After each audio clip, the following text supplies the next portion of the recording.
gonna switch topics because something I keep hearing this reoccurring theme about how important writing is. Yeah. You know, one of my favorite tracks on the album is featuring an up and coming star that I think he, along with others that you mentioned on the album, like Sean or Joyner. Kendrick or J. Cole, Joyner Lucas, powerful, real powerful artist.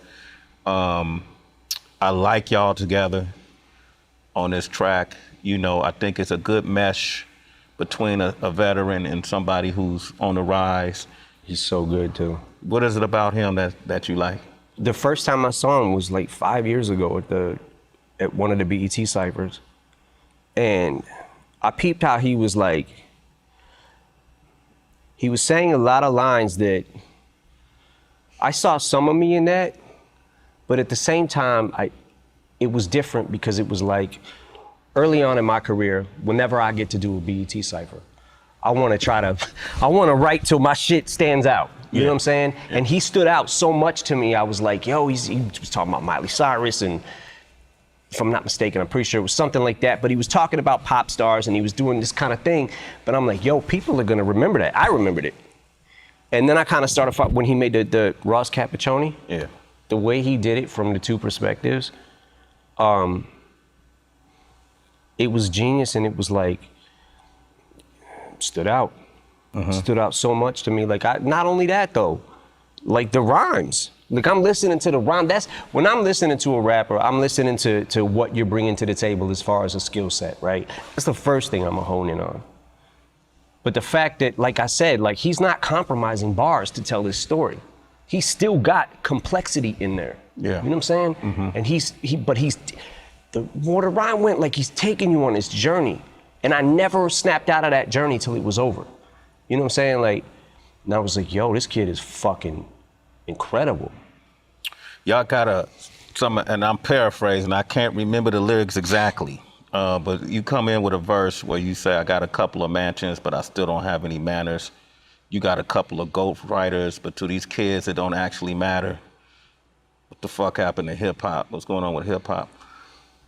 People took that line and thought you were indirectly talking about Drake. No, see, here's the thing. I saw that too. Yeah. Drake is always going to be in my good graces because he did something for one of my daughters that I'll never forget, and he will always be in my graces with that. And I like Drake. What I'm telling you with these lines is, I don't know what's real and what's not at this point. You know what I'm saying? Because you hear shit about this rapper, that rapper, whatever. I'm telling you that I don't do it, never have, and never will. If I ever need a ghostwriter, I need to just fucking put the mic down. You know what I'm saying? So that's my personal belief. As far as anybody out here that does use ghostwriters, that's fine. If that's what you do, that's fine. But I'm telling you, I don't do it. Hip hop was the most important thing that empowered me as a kid. It made me feel, I have a line where I say it made me feel tough when I wasn't. Yeah. When I was a scrawny little kid, growing up on 8 Mile, walking up the fucking block, put headphones on, and it made me feel powerful. Hip hop probably was, I mean, it was like my dad, hip hop, you know what I'm saying? And it was the only thing that made me empowered. It made me feel good about myself. And when I started being able to write rhymes and figured out I could do it, that's where the feeling comes from to me. Because the excitement is being able to come up with the shit. You know what I'm saying? It taught me how to throw my first punch. Gave me the confidence to be able to throw my first punch. And to realize, not only that, the fact that Proof used to beat my ass all the time in the backyard boxing. And one time he beat me like literally to the fucking ground. And he was just like, just stop. Because I kept getting up, coming at him, but I'm like, but I just kept getting beat up. He was fast, man. He was very quick. And but it made me realize, like, okay, taking a punch is nothing. You know what I'm saying? Like, it's not. Your fear when you're a kid is like, oh my God, if I get hit, what if they hit me in the nose and it jams my nose in my brain and I die? Like, kind of shit you think about. But nah, man, hip hop, like since its beginning, I was always under the impression that every rapper wrote their rhymes, and when you heard about Kumo D battling Busy B, it was who's bringing the best rhymes to the table. You know what I'm saying? Who's gonna be able to say the best shit? Who's the cleverest and the wittiest? And then years later, fast forward, you hear Eazy-E saying Ice Cube writes the rhymes that I say. And I remember being a kid, like hearing the line, but it never really, I just didn't really care. You know what I'm saying? It didn't really affect the way I felt about Eazy-E or the way I felt about NWA.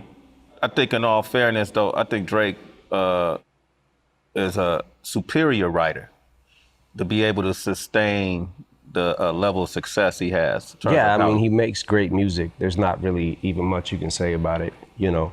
On this Kamikaze album, I feel like I was pretty direct at who I was kind of taking shots at and going at and who I wasn't. You know what I'm saying? I wouldn't send subliminals to Drake there'd be no reason for me to do that. But I am expressing to you that regardless of what any of these other dudes do, I have never, not even a line, not even anything. I wouldn't be able to have fun with it if I couldn't write it. That makes sense. You go in really hard about the Grammys in a way, man, you drag the Grammys in the mud when you talk about, you have a few Grammys, but you feel like you had to sell your soul to get them. And you didn't know if you wanted it for the recognition or the trophies, but then what's the difference? You know, and that Grammys pretty much suck the blood of artists and nominate them, have them come to the shows. And Which they do. They do it every fucking year, yeah. And I'm just tired of seeing it. And for whatever reason, it's like they're always pitching this hint that you might win Album of the Year, which used to be a big deal. I don't think it's a big deal now. You know, sat at home this year for the Grammys and watched Jay and Kendrick not get it.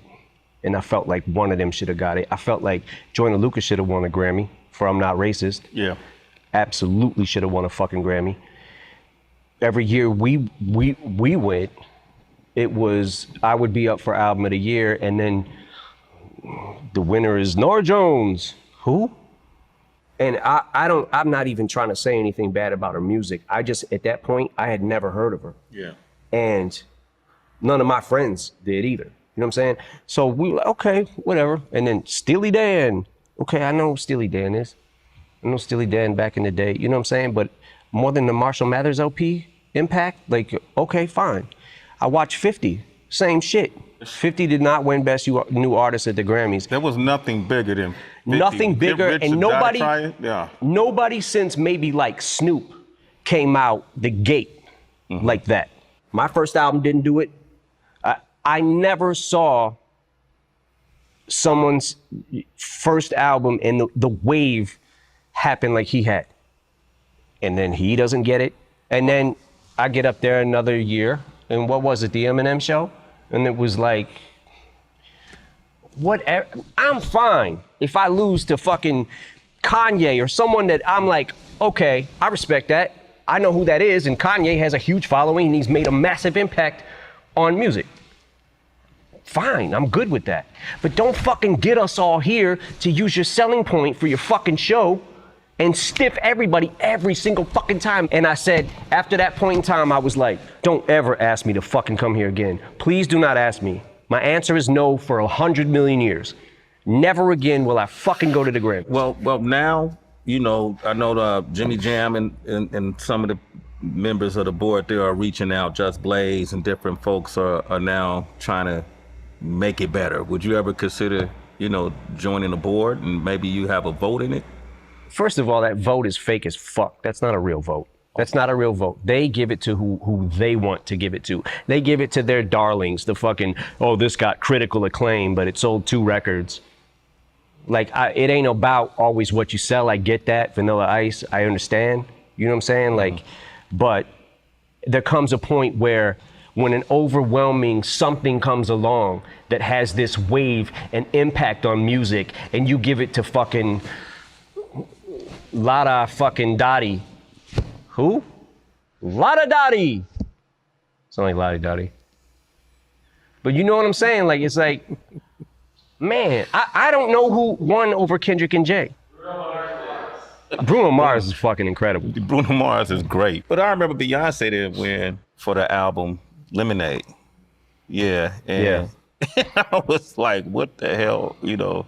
It's like they're so fucking tone deaf to what is actually going on, but they're not in a sense of, oh, we're gonna get Beyonce here, we're gonna get Jay here, we can say all these names are gonna be here and we'll make them think. I guarantee you that the people from the Grammys was on the phone with Beyonce's people or Jay-Z's people saying every year that they're up for something, hinting they're gonna win to get them to come there.